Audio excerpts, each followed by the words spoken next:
I typed a letter to Warren Buffett congratulating him on 60 years as the CEO of Berkshire Hathaway. The brief period of time where I was impressed by their phallic-shaped rockets has passed, and he wrote back.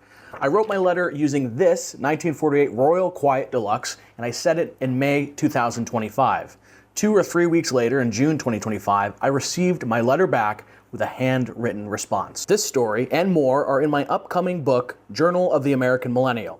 But here's the letter. Dear Mr. Buffett, I write with congratulations on your career, your legacy at Berkshire Hathaway.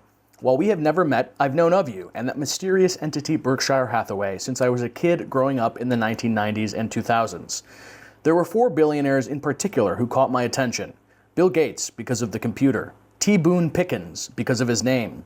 Donald Trump, because I was a child. And you, Mr. Warren Buffett, also because of your name, which made me think of buffet and giggle. But soon enough, I would learn of your advocacy for fair taxation and your entirely unimaginable commitment to philanthropy. And through it, of your strong-arming of other billionaires toward the same. Your public presence in the discourse of our nation is commendable. You advocated, it seems to me, not only for conscious capitalism, but capitalism with a conscience. I must admit, I'm afraid of this new breed of billionaires.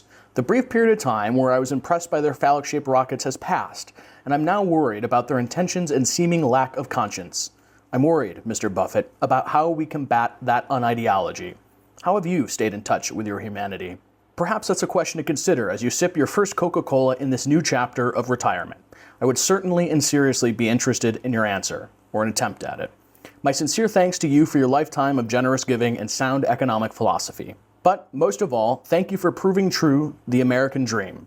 Because of your example, and the example of other great Americans, including both of my grandmothers and my parents and my brothers, I've never doubted the impossible, and what a gift that is. Sincerely, your pal, Nick Butler, Albany, New York. And then again, 2 weeks later, I received my letter back with a handwritten reply from Warren Buffett. Answering the question, how have you stayed in touch with your humanity, Warren Buffett writes, Nick, by having wonderful friends, beginning with my dad, Warren.